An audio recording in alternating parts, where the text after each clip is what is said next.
Hi guys,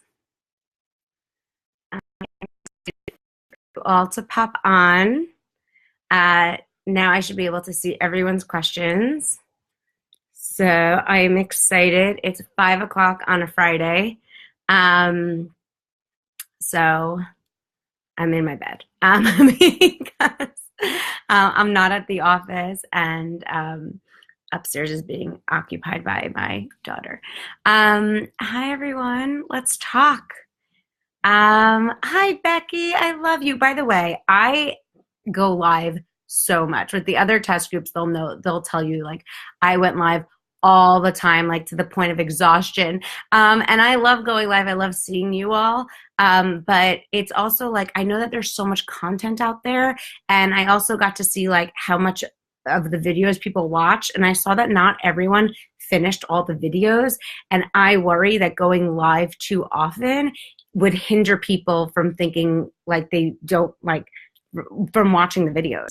And I want to make sure everyone watches every single 2B Mindset video and read through the Q&As and watch all the other live videos so I'm not repeating myself and then it's not like unfair to the people who have watched it. So that's why I have been trying to not go live so much, is because there's a lot to get through. You know, there's a lot of 2B Mindset materials that I want everyone to make sure they watch, and they don't think that me going live is a substitute for watching the videos and reading the materials and tracking and all that good stuff. So I've been trying to pace myself with how live I come in. Hi, everyone. Okay, so I want to start with talking about weekend motivation. Okay, I really want to focus, because it's Friday, and because Memorial Day weekend's next weekend, and because Mother's Day was last weekend, and because the summer, everything is about weekends, and Memorial Day and this weekend are probably like the kickstarts of it. I really want to talk and start with, and then I'll take all your questions, but just listen, I really want to focus on weekend motivation to start. Key to weight loss, the real key to weight loss, once you have the 2B Mindset and you have all the tools you need, once you watch all the videos, once you get in the habits of the 2 bunnies of drinking water first and eating veggies most, using the scale and tracking, once you get there, consistency is key. It's like once it works, once you see the 3-pound weight loss, the 5-pound weight loss, it's great. It keeps going. Literally, weight loss with the 2B Mindset stays consistent as long as you do. So a lot of people will say they lost weight first week and didn't lose as much second week or third week. Nothing changed. Your body wants to lose this weight. Your body loves losing this weight, but you need to stay consistent. You might have had a lot of focus week 1 and got too comfortable week 2. Don't get too comfortable. You're in weight loss mode. And the more effort you put in, the more you're going to get out of this. So you're going to put the maximum effort into getting where you want to be, because you can get there. Okay? And let's talk weekend. Okay. Weekend brings temptation. Weekend brings change of schedule. But you can be on top of that, because the weekends are actually a lot more predictable than we think. We still have a morning breakfast, and that's why I'm a really big fan of a consistent breakfast. If you have a consistent breakfast Monday to Friday, I highly recommend you keep your consistent breakfast Saturday and Sunday. Consistent breakfast is one of the best tools for staying consistent over the weekend, is setting yourself up with that consistent breakfast. It's whenever I deviate from my consistent weekend feels like messier. It makes you feel good in your skin. It makes you feel organized. It makes you feel on top of things. It makes you much better at dealing with temptations, because you know that it was easy to track, it kept you full and satisfied, and it was purposeful, and you set that positive tone for the whole weekend. So my best first tip for surviving weekends and losing weight over the weekends is have that consistent breakfast. The next thing is if you sleep in and your consistent breakfast is later, a lot of you are saying, then what should your plate look like? Well, if you're not having breakfast at 6 a.m. or 7 a.m., you're now having breakfast at 10 a.m., then your breakfast can look maybe a little bit more like a lunch, because veggies are always a good idea if you're hungrier at that point. So have your consistent breakfast, and then maybe have some snackable veggies with it, like baby carrots or sugar snap peas or hearts of palm or cherry tomatoes or Persian cucumbers, and just fill up on more veggies so you stay fuller longer. And then you might have an earlier dinner, be dinner and done, drink so much water throughout, stay busy, stay active, stay doing fun activities all weekend, and you could actually lose a week. And I know that sounds like novel to people, but with the to be mindset, you might see that the weekends and bring you better weight loss. And that's why I love going on the scale daily and not just once a week. Because if you were only going on the scale once a week, you might think like, oh, I don't know what it is that's helping me lose weight. But when you go on the scale daily, you actually see like, wow, I can lose a lot of weight on a Saturday by just sleeping more, being less stressed, not having as much anxious eating, not eating around with my coworkers, like, you know, just staying more on my feet and on my toes and not sitting as much. Like a lot of people lose more weight on the weekends. So more time to cook for yourself and enjoy family and friends and just have a calmer sense. So if you're like me and you eat out of anxiousness or stress, then weekends could be an amazing time to lose more weight. So you just always have to like really set yourself up for this success, and don't assume that the weekends will be hard, because they could actually be optimal for losing weight in that way. So one is start with a consistent breakfast. Okay, you want to be planning for your weekends. There's always a plan. You can't go into things blind. So where are you eating out? What is going to be at the party? Can you get a veggie platter before? Never assume that there's going to be good stuff there. Can you have a shake before so you kind of go in kind of full so you don't even have to eat there? Like you just got to be planning for the weekend. Okay, I really want you guys to have a weight loss weekend. I want you guys to see it, because if you have one weight loss weekend, you know you can do it forever. And especially because this is about to be like the first weekend of the summer, it's a great time to set the tone for what you want your weekends to be moving forward. And let's talk temptations, cravings, surroundings. They're always there. They're always there. There's always going to be temptations. There's always going to be cravings. They're always there, though. Popcorn at movie theaters isn't going anywhere. It's been there since I've been alive, and it's going to be there forever. You know, like beer at barbecues, cake at birthday parties, always there. Right now, you're in weight loss mode. Weight loss mode is the most fun mode. I am so jealous and can't wait to join you guys. Weight loss mode is fun. It's daily progress. It's daily self-empowerment. It's daily self-attunement. You're working towards something so much bigger. On the weekends, everyone likes to be a food pusher. People are going to be like, oh, you're doing the to be mindset. Does that mean you can't have cake? No, I just don't want it. And like people will try to bring you into this FOMO. They'll try to like guilt you into eating. But it's not that you can't have it, but you just don't want to because you're working towards something so much bigger and no one could take that away from you. And it's really like, as much as they try to pick on you, it's coming from their own sense of insecurity, because it's really intimidating to be surrounded by someone who shows such discipline and self-control and self-confidence. And as much as they might find it initially intimidating, they're soon going to find it very inspiring as you continue down this journey. And you know what? You take your health seriously, and that's a good thing. You care about your health and well-being, and that's amazing. Okay, so don't let anyone tempt you. Know what you're working towards. And I love this line that my mom gave me, which is, no thanks, I'm good. And she was a nurse. I know we have a lot of nurses in here. Nurses always have cakes and stuff coming into the ward. You know, she would always say, no thanks, I'm good. And I love that. Like if you guys know Tony Robbins, he always says, make a fist and say yes. And I feel like when you say, no thanks, I'm good. It's like, I'm good. I got this. I don't need your silly stuff. I'm working towards something, and it's so much bigger than me or anyone, and it's really taking care of my health and inspiring others to do so too, and lean on us because we're all doing this together. So it's not that you can't have silly stuff this weekend, but just know it's always going to be there. There's always going to be fried this. There's always going to be sugary that. It's not going anywhere. So think about it. Like in 4 months from now, it'll still be there, and you could be 40 pounds down by then, in a completely different size, in a completely different state of mind, and enjoy it in a completely worth it to you right now. You have to think about that every weekend, because you can't treat every weekend like, oh, it was the weekend, because there's always a weekend. And you can't say, oh, I was just stressed. We're always stressed. And you can't say it was like, oh, it's because my mother-in-law was there. She's always going to be there, you know? So we have to make these changes. And in the beginning, these changes feel harder. They feel more different, but they get easier. So the first time you say, no thanks, I'm good. I don't need the bloomin' onion at that restaurant. It feels weird. But then the next time you say, no thanks, I'm good, it feels more normal. And by the next time, when you're down 10 pounds, then people are like, oh, Katie doesn't even eat that. Look how good she looks. And then it gets easier and easier and easier and easier as you become like a walking testimonial for just great health and positivity and self-discipline and care. And if you do want it, you could always have it. And it's not going anywhere. But it's just like a different perspective. So it's not that you can't have things, but what do you really want right now? You signed up to be in this group because you want to be great and you want to hit your goals, and you absolutely can. And what's worth a 3-second thing for seeing an awesome tracker later where you write, I didn't have that and I feel great, and a scale the next morning that reaffirms your success? Like, that's great. Okay, I want to take all your questions, but I just want you guys to know, like, you're all talking about cravings, you're all talking about the weekend, you're all talking about stumbling. Like, it's not that you can have these things, but do you really want to? You watch the food group videos again.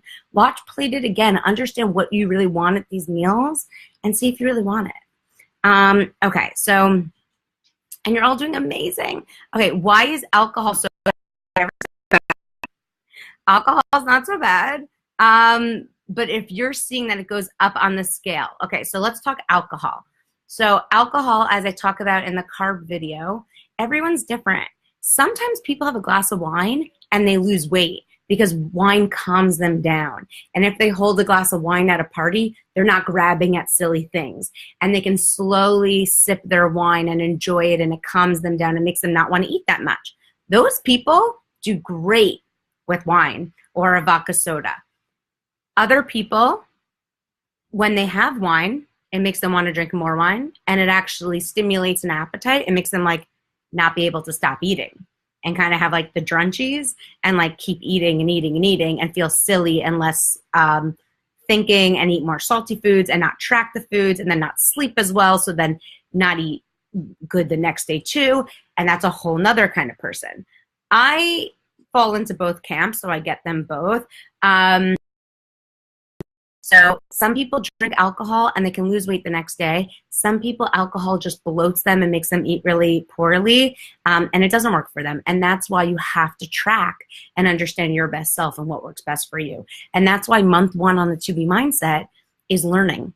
And you guys have to be okay with learning. You have to be open to learning, because controlling your weight is a life skill. Being able to control your weight and know how to eat for your body is a life skill. Some people learn it early on. Some people have to figure it out later in life. But eventually, we all have to figure out how to eat well, to live well. Okay? And so like when your friends are saying, oh, I can't believe you're doing that, you're trying that, you're like, I'm acquiring a life skill. I'm taking care of my body and my health, so I don't have to lose this weight ever again. You have to think about it like that. Yes, it's going to take effort this month because you're figuring out how to take care of yourself this month, the next month, and learning through your tracker. So when you get this weight off, you never have to start a new thing again. And that's the most exciting thing. So be open to learning, be open to changing, because it's going to feel amazing when you do. Okay, questions. I live with my future in-laws. Oh, no. I live with my future in-laws, and they know I'm following this program, but when we go to the parties on the weekend, they're always questioning me, and it almost drives me to eat worse. How would you suggest dealing with the pressure? It's tough, because here's the analogy. The analogy is a teacher talks to kids and has 2 kids go to the front of the classroom, right? And the teacher says to the 2 kids in front of the classroom, one of you stands on a chair and one of you stands on the floor. And the teacher says, kid on the floor, standing on the floor, bring the kid on the chair down. And the kid just gropes the kid down from the chair. And then the teacher says, okay, let's try it again. Kid standing on the chair, try to bring the kid on the floor to come up. And it's a lot harder. It's a lot harder to bring people down. And that's just the sad truth. And there are people who are going to want to try to bring you down. And it's not necessarily because they have anything against you. It's usually a reflection of their own sense of insecurity, that they're eating lots of silly foods and they want to feel more comfortable or less guilty when more people around them are eating it too. Or it could be anything. But it doesn't have to steer you. You need to be unshakable. You need to be secure in what you're doing, and you really need to know why it's worth doing it this time. And you have to think, who needs to be inspiring who right now? Because 2/3 of America are either overweight or obese. And we all, as a society, as a culture, as every country, as every human being, should be taking care of the body that we get, because we only get one. So you always have to think, when someone's trying to push you to eat something, to drink something, to do something, like, you have to say, like, wait, hold on, who should be inspiring who? Because if I say, good, some water, and I walk away, it could be a really subtle thing that really clicks with them. Like, wow, that was really impressive when James did that at the party. And that could carry with them and really benefit them later on. And you're all coaches, you know? So like, as coaches, like, you know, you like being tested in that state really sets a tone of, yeah, no, it can feel really good and rewarding and freeing to be, to kindly and politely decline from the silly offerings and show like that you're working towards something great that could be really inspiring to others, and gain perspective on every scenario and situation. Because like I said, the first time you politely decline silly things, it feels the weirdest, but it gets easier the next time, and easier the next time, and easier the next time. The first time you go to movies and you don't get popcorn, you just have like a stick of gum and your bottle of water, it feels weird, it feels different. But then it's like normal the next time. And then you're like, oh, wow, I just saved $10. So you just have to, you know, go through the motions and let this process be a learning process, because it does get easier with time. Sharon wrote, Alana, can you address the concept of worse before better? Hold on, I lost it. What do you mean by that? Like, oh, like just that like everything gets hard before it gets better? Of course. That's life. That's everything. And I don't like to look at it as like worse before better. I like to look at it as like put in the effort to become effortless. Like if you do workouts every day, and you haven't worked out, the first couple of days stink. But then if you get past that hump, it becomes addictive. You know, if you like start flossing, the first couple of days you start flossing, you're bleeding everywhere, and it's like a disgusting, painful mess. But then it becomes effortless, and that's your new habit. If you like this, every September, every mom freaks out every September because getting in the swing of school and your kids and packing their lunches again and all that stuff, it's so annoying. But then like 2 weeks in, you're like, this is the best thing ever. My kids are in school all day. Like everyone gets it together. So it's like, change is good. Change is essential. Change is important. And it gets us where we need to be. So if you have positive changes, you're going to do great. Okay, what other questions do we have? Disney has amazing corn on the cob and turkey legs. It's cheaper to eat on the side trolleys than the actual restaurants. Corn on the cob, a turkey leg, very easy, trackable foods. You stop at like a mini mart and you get a bag of baby carrots. So you have veggies with you too to round out your plate, and you're drinking so much water in Disney. What's the next question? Happy birthday, Ellen. Ellen it's her birthday. Ellen, I don't know how old you are, but Ellen, she looks like she's 20, but I'm pretty sure Ellen is over 50 and she's doing amazing with the 2B mindset. Lakmini says, food pushers are just insecure souls looking to surround themselves with people who will make them feel more comfortable. It's, you know, you just have to think like, who needs to be inspiring who? And what choice do I need to make in this situation? I love seltzer. Can you address what we might see on the scale in the menstrual cycle? Let's talk menstrual cycle. Okay, menstrual cycle. So I'm starting at 19 minutes. I'm talking menstrual cycle. So let's make note of that so I can direct people to that. 19 minutes. Yeah. Okay. So when you get your period, women, sorry men, you can earmuff. But for women and your period, you're gonna need 2 months with the 2B mindset to figure out your best system. This is what happens with your period. Before your period, you bloat, you swell, and you retain a lot of water because your body, because blood is mostly water, right? And our body is trying to compensate physiologically for all of the fluid loss that's about to happen the following week. So your body will swell up. So you will start craving salt that retains water, and you will retain bloat and water, okay? So that usually happens PMS, before the period. So you could be eating perfectly, expecting to see a weight loss, and overnight you can see the scale go up 2 pounds because you drink so much water and it's staying in you. And so you just have to be okay with that. So women have this added curveball that men don't have, which is having to breathe, not be reactionary, and calm yourself by telling yourself it's because you're getting your period that the scale just jumped up randomly. So usually the most common theme I see for women is it's 2 pounds get gained right before and they spill out within the first 3 days of the period. And you also tend to get constipated before a period and then have more loose stools during the period because the change in progesterone and estrogen. So before the period, there's usually a jump up, but if you stay consistent and you drink more water and eat less salty food and stay with your plated and you track everything and you don't let the 2 pounds throw you off or defeat you in any way, but you stay consistent and you have faith, I almost guarantee you will not only lose those 2 pounds, you'll lose more. And so then by the end of the week, you could also see like an overnight 3-pound drop because you lose all the fluid and you also lose the fat because you've been in fat burning weight loss mode for the past week. So as women, it's an added curveball.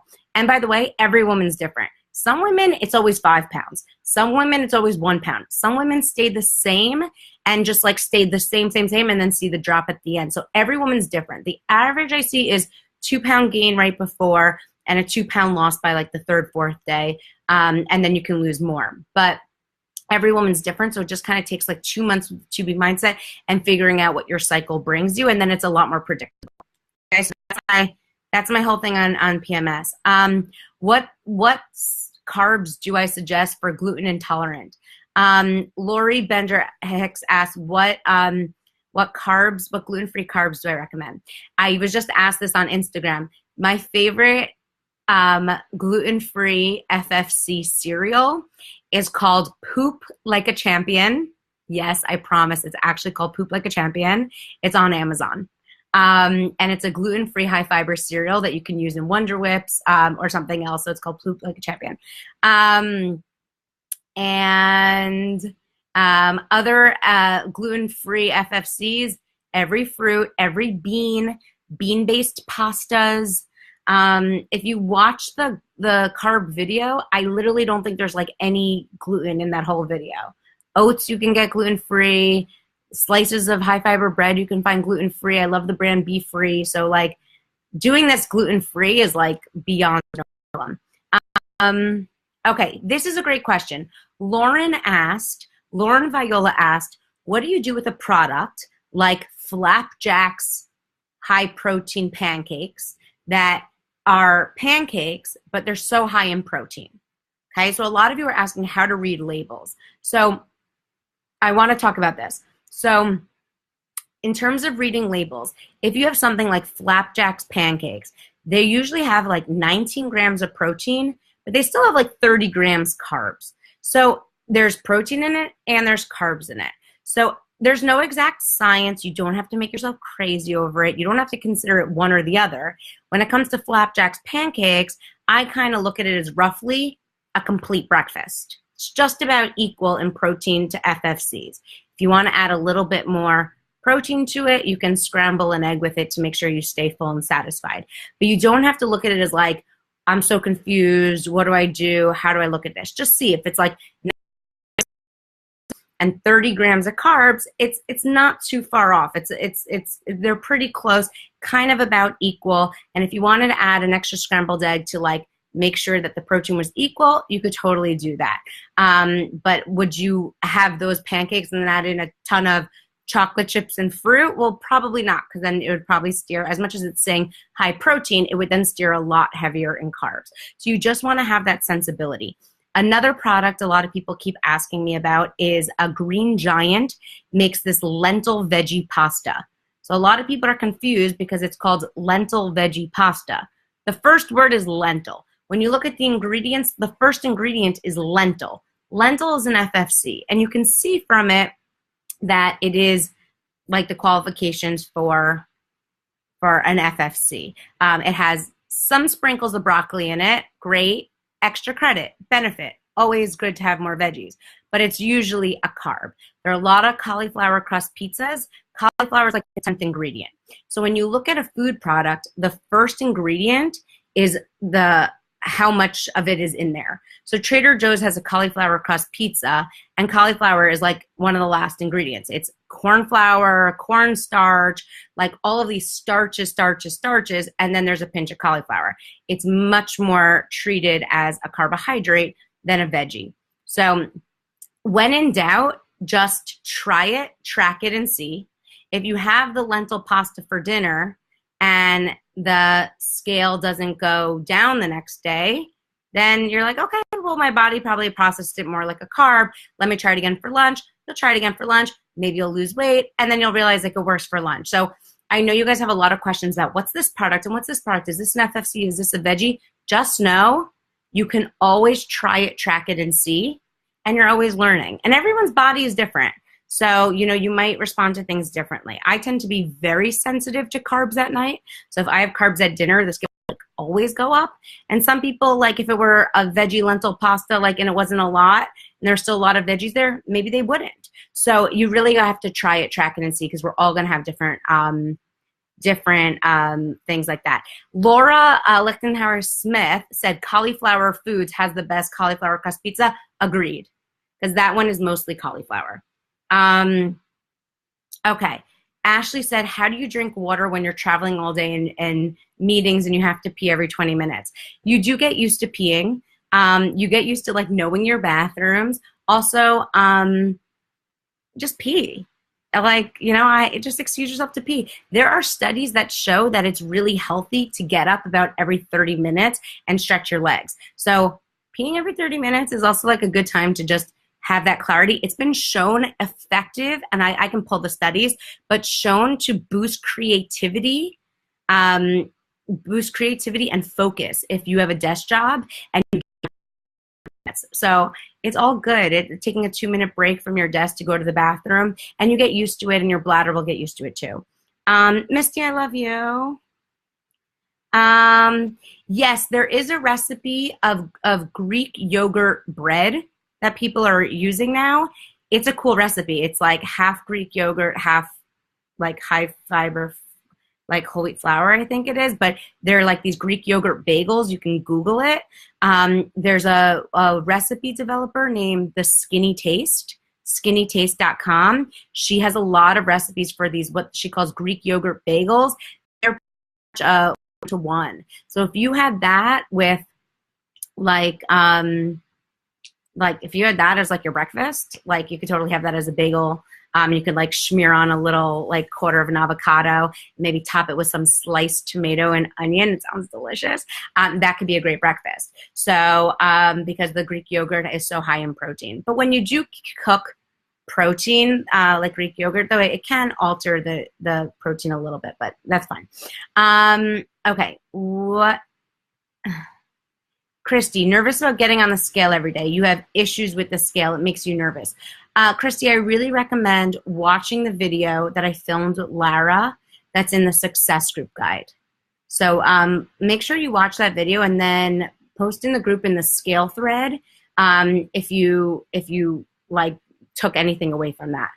Because I think you'll really like that, because in the video I filmed with Lara in the Success Group Guide, I talk more about the scale, and I talk more about clients I've had in the past who shared of the scale, who in the end became so in love with the scale, and that really helped them overcome massive eating issues. And they realized that being scared of the scale was really just being scared of food, and going on the scale more regularly made them actually a lot more trusting with themselves and their bodies and the food they eat. So I definitely recommend you watch that video.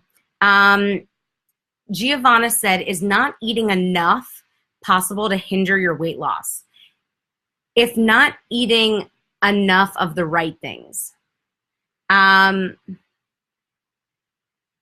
Yeah, so if you're not eating enough of the right things, it can hinder your weight loss. Usually it's not from, a lot of people are like, I'm not eating enough, I can't lose weight. It depends on what you're eating enough of.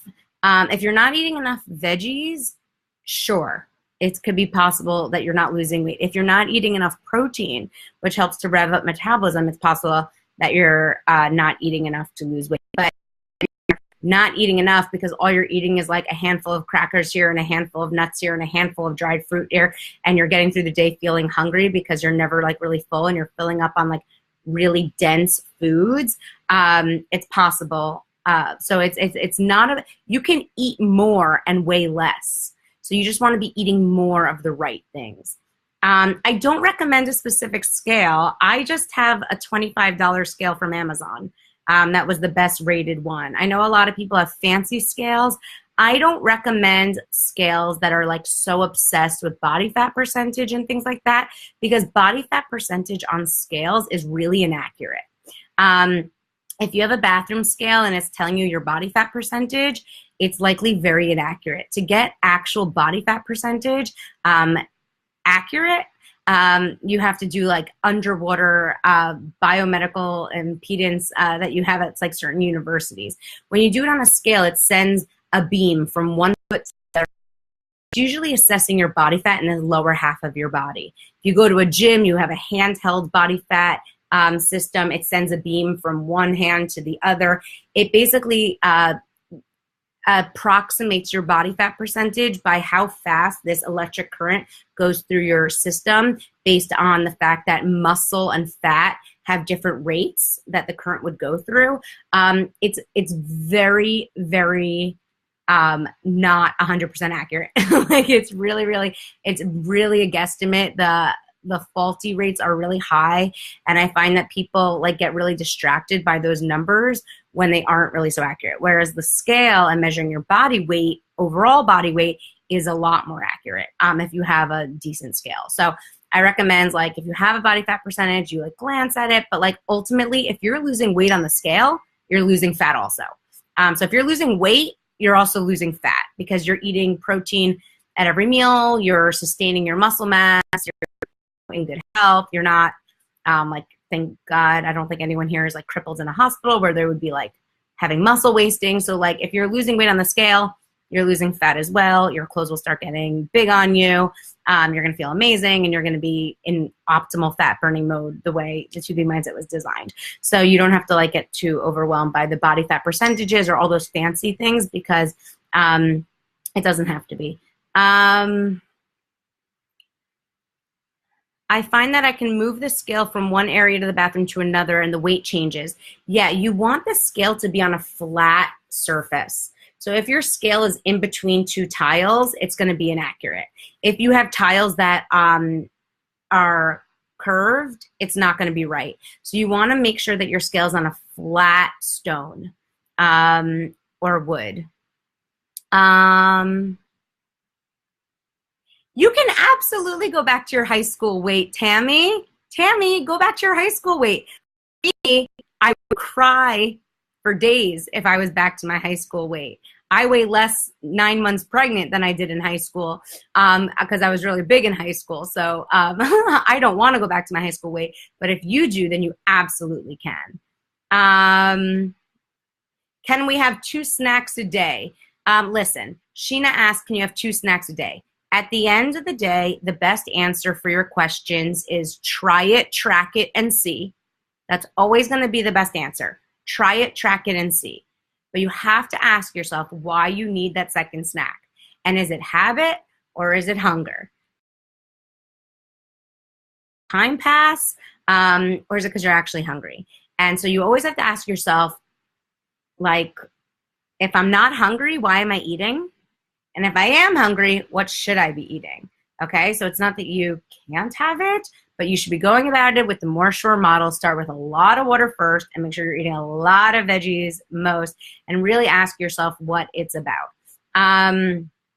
Teresa, Wonder Whips are Greek yogurt. So high protein Greek yogurt is a protein you could have at breakfast, lunch, dinner. If you add high fiber cereal to a Wonder Whip or fruit to a Wonder Whip, it's an FFC. You want to keep it closer to breakfast or lunch. Sarah Tuttle asked, are there going to be more recipes? Let's hope. Keep requesting them. Jenny said that her morning snack was habit. oftentimes the morning snack is just habit. Try it and see. The answer to all your questions, to all your challengers, to everything is always try it, track it, and see. Always, always, always. What other questions do you guys have? Okay, Tiffany's saying she's hungry after her shake.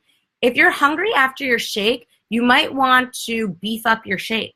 So if it's just the Shakeology powder mixed with water and ice, you might be hungry at 10 a.m. But if you add in maybe like a cup of frozen raspberries to it with a lot more fiber, or maybe also add in like 2 tablespoons of PB2, like peanut butter powder, which is also a little higher in protein, you might find that you stay fuller longer.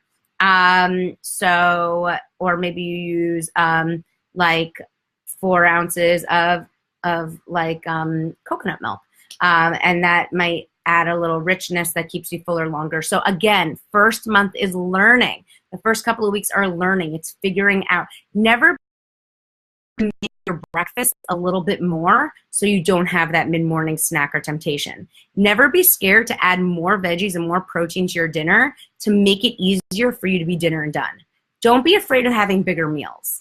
That's usually not where weight gain comes from. Usually not coming from a really big satisfying meal of lots of veggies and protein. Usually coming from not eating enough at a meal and then being vulnerable to temptations and cravings and mindless snacking and eating. So don't be afraid to beef up your dinner, to add a lot, like to add a minestrone soup to your dinner, or to add a couple cabbage steaks. Like I eat big meals. Like I'm not afraid of eating a big breakfast, a big lunch, a big dinner, but then you can like eat, enjoy, and move on. And then your mindset is clear. You can go on with your day. You feel full, you feel satisfied, and you feel like a lot stronger going into every social opportunity, but also eating opportunity because you have a positive mindset. So don't be scared of beefing up your meals with the plate it, having a second plate, using more Shore, drinking more water at your meals, having more veggies at your meals, having more protein at your meals, maybe having more fiber at your meals. That's having more accessories at your meals. Okay, but really try. Most weight gain comes in between meals, the snacking, the mindlessness, the temptations, this, because you're too vulnerable, because you're too hungry, and you don't feel like you've filled up enough. So I really recommend you guys play with that. A lot of people, that when they start the 2B mindset, they ask me like, can I eat the whole bag of cauliflower rice? I always eat the whole bag of cauliflower rice. Like I don't even think about it. Sometimes people have that whole bag of cauliflower rice and they're like freak out. They're scared to go on the scale the next day, and then the scale drops a whole pound the next day. And they realize like you could actually eat more and weigh less by approaching it with these ways. So I wouldn't worry about that. Sarah, the answer to Sarah Smith is you got to try. How can I have a snack then? Timing of her schedule. So you always have to try it, track, and see. We all have different schedules. Lindsay says tips for shift workers, 11 p.m. to 7 a.m. nurse. There are a lot of overnight workers here. We all have to try it, track it, and see because we all have different schedules.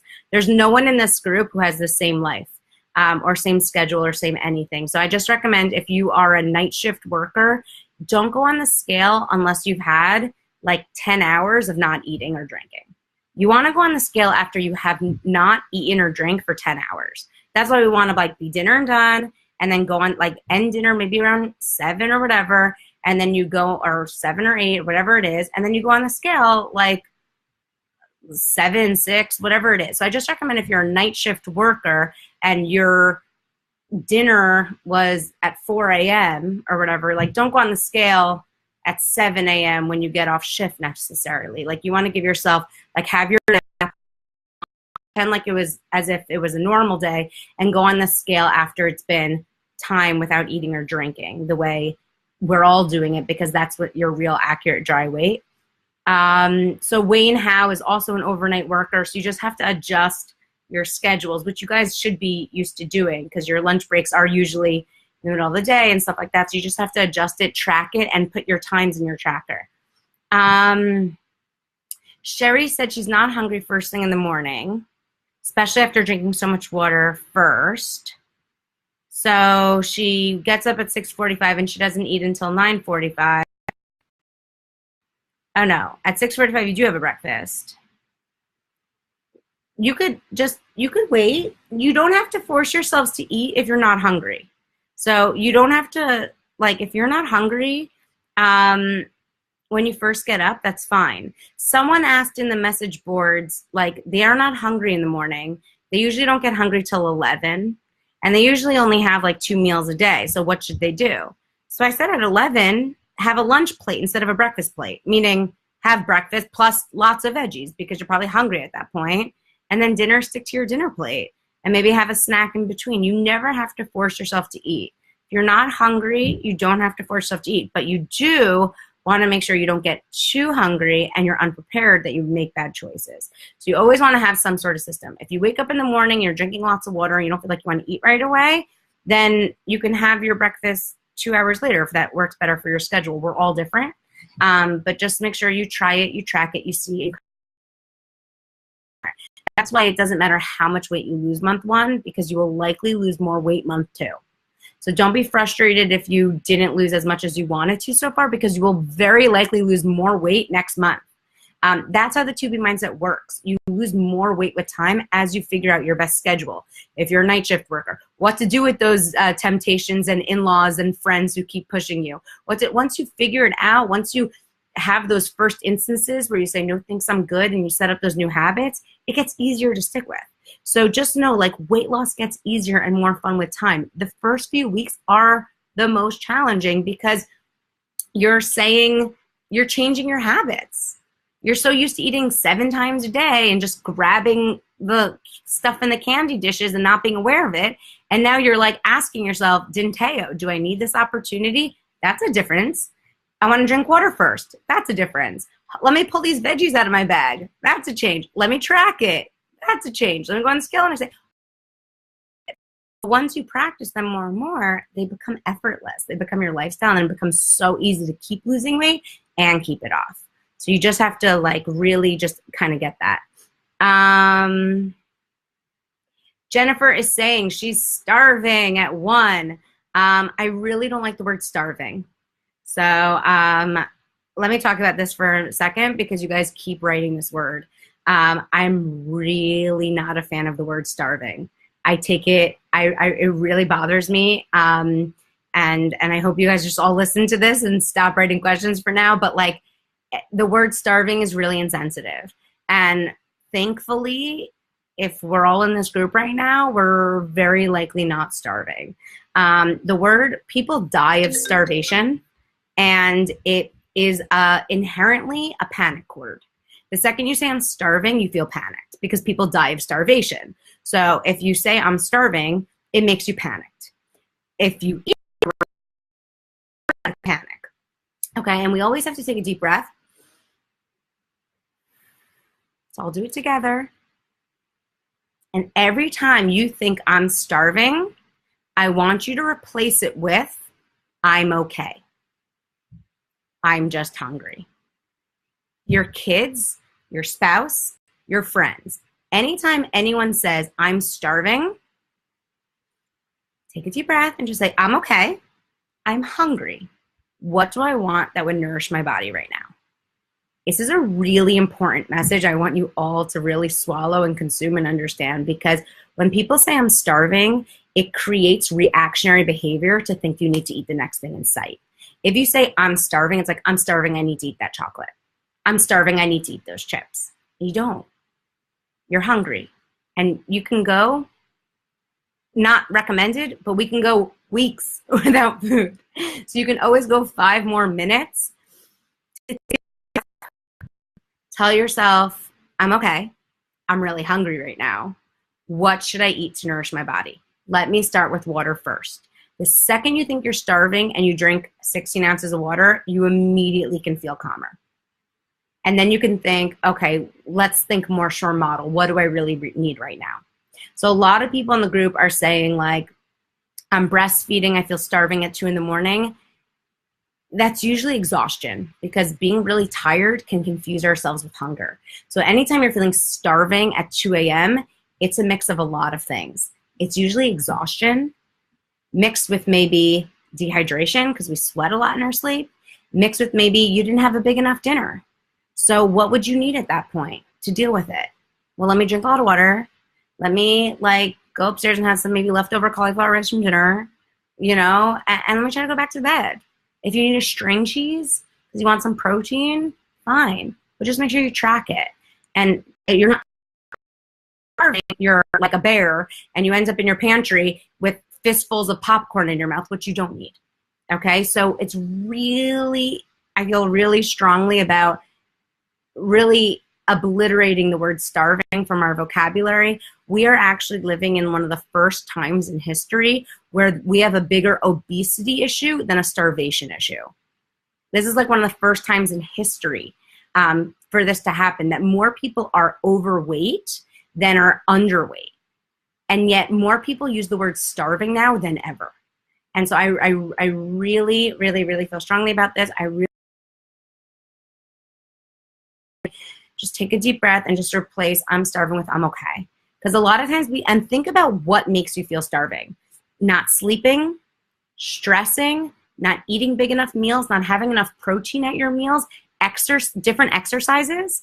Like I've done different workout classes in the past that made me feel starving. And I hated that feeling of like, I need to eat nonstop. And I would just like not go to those classes anymore. Sometimes it like hurt my social life because all my friends went to those classes and I was like, I just can't go to that spin class. It makes me feel like I can't stop eating afterwards. It doesn't work for my mindset and my body and my weight and anything else. So you have to like pinpoint like what is it that makes you feel that way and how can you best overcome it. So I really hope you guys understand that.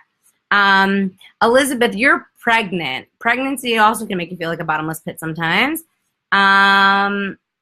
Elizabeth, please, she's asking for pregnancy, weight gain. You have to ask based on your weight prior to pregnancy, how much good gain would be like for you. So if you started your weight pre-pregnancy in a healthy weight range, you want to see a 25 to 35 pound weight gain throughout your pregnancy. So you definitely don't want to be losing weight, but you want to make sure that you're pacing yourself so you're achieving that healthy weight gain. And usually by adding in like an extra snack if you felt like you need it, you usually can follow the 2B mindset relatively well throughout pregnancy, like the way I did, and see a nice steady weight gain that's like healthy and not excessive or unhealthy, and track it and read those modifications throughout. I don't want to make the whole thing about pregnancy because I know there's only like 50 pregnant women in this group of 35,000. But we could talk about that another time. What other questions? Wouldn't it be fun if I went into labor on this live call? I was hoping for that. Mud said that working a night shift and not sleeping makes her eat like a nut. There are a lot of correlations of night shift workers and higher rates of obesity. A lot of it because it's exhaustion hunger.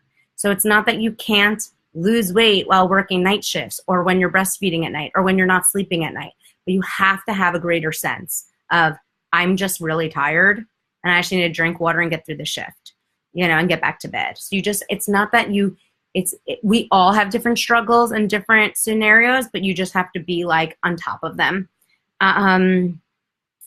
Amanda, I had the jalapeno kombucha. That was torture. Teresa said Wonder Whip recipes. I make like a pseudo Wonder Whip in the pancake recipe. You see, as I mix like stevia and cinnamon and top it on the pancakes. That's like the most basic Wonder Whip that I go for most often. If I want a Wonder Whip for dinner or later in the day, I'll just do plain yogurt, cinnamon, and stevia because then it has no added carbs to it. But then if you want to add peanut butter powder or cocoa powder or coconut extract, have fun with extracts, you could have a blast with them. I mean, they're like the best things ever.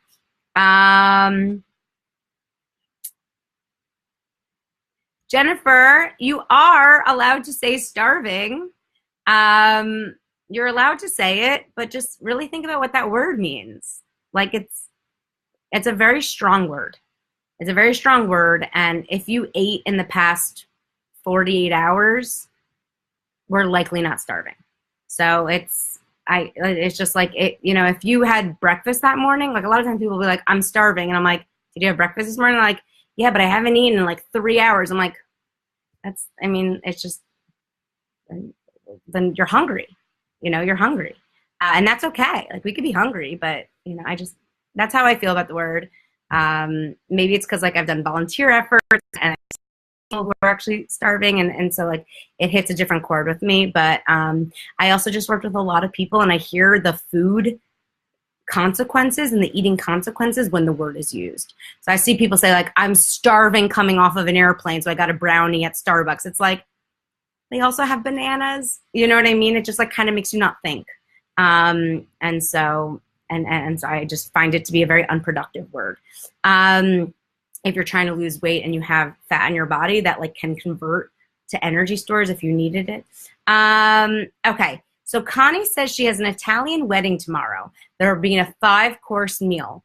Any advice? Should I skip and go straight to the main meal? Okay, Connie asked a wedding tip. The best tip for weddings is enjoy the wedding. Okay, so there's a lot of food at weddings. There's also a lot of flowers at wedding. There's also a lot of people at weddings. There's also usually a photo booth at a wedding. There's also usually a band to dance to. There's also usually like a couple that you want to send well wishes to. So there's 5 courses.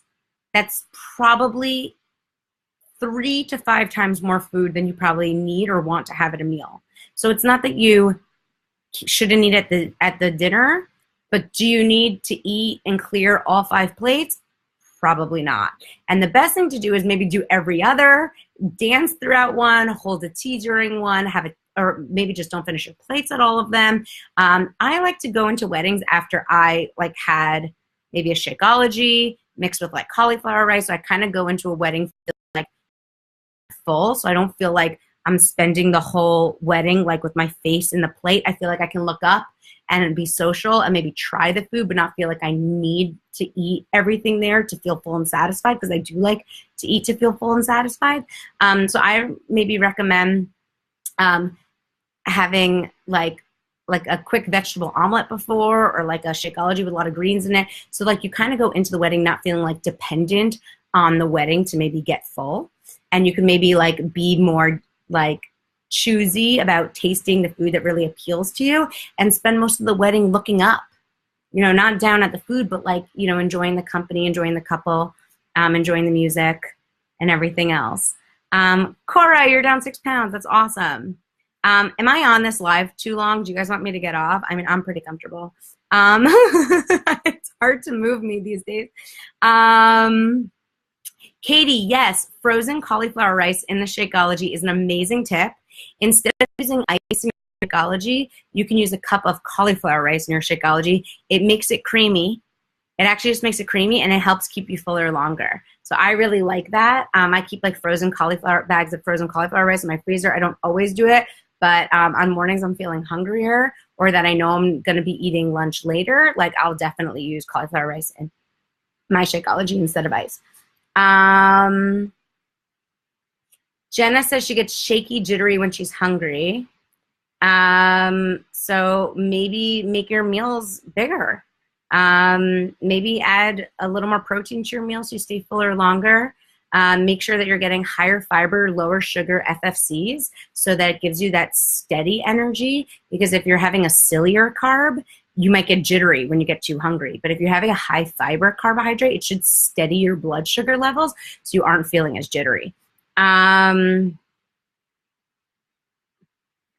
Sarah Galib said, is there a tip to help people who can eat and eat and eat and eat until they feel like they're about to burst but don't feel satisfied or full?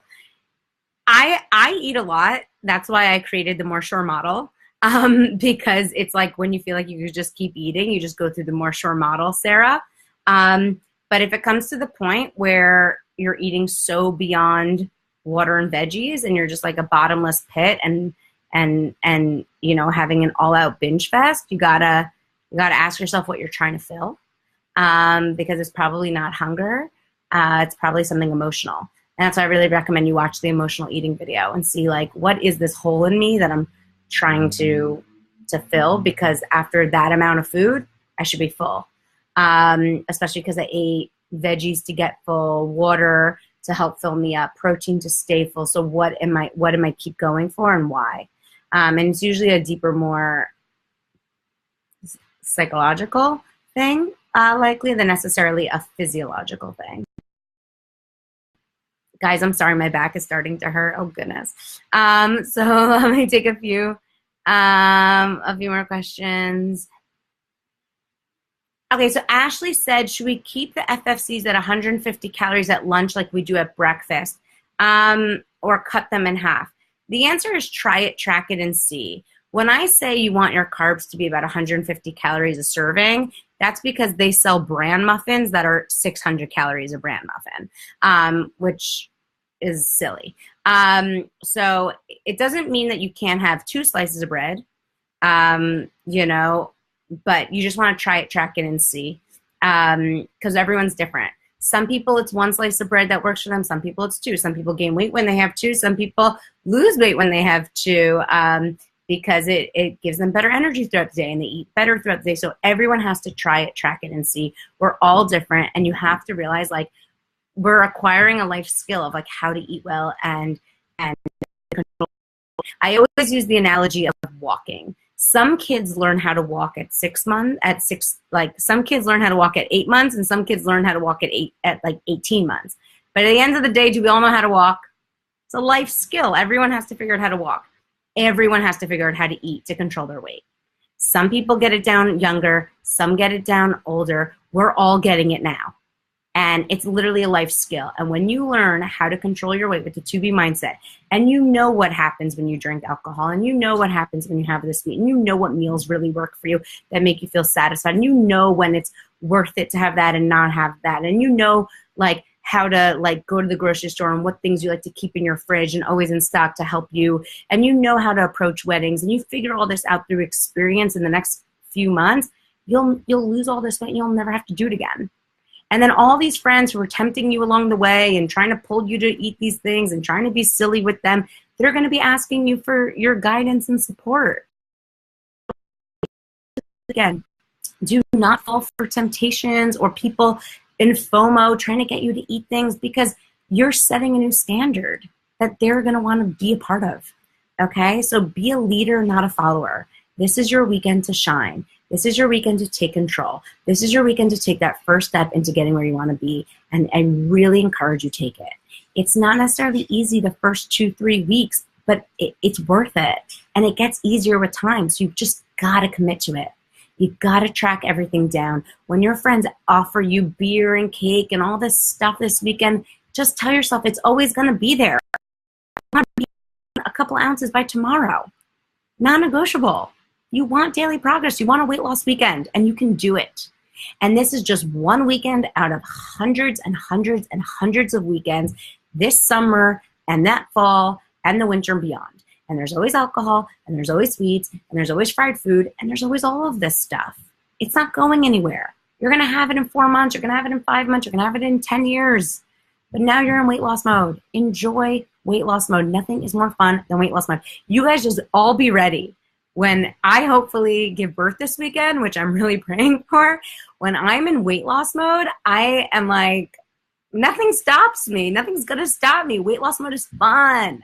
Weight loss mode is daily rewarding. It's a daily gift you give yourself to get where you want to be, and you deserve it, and you own it, and the time is now. So I want you guys to rock it. Get a head start, and I'll be there to join you soon.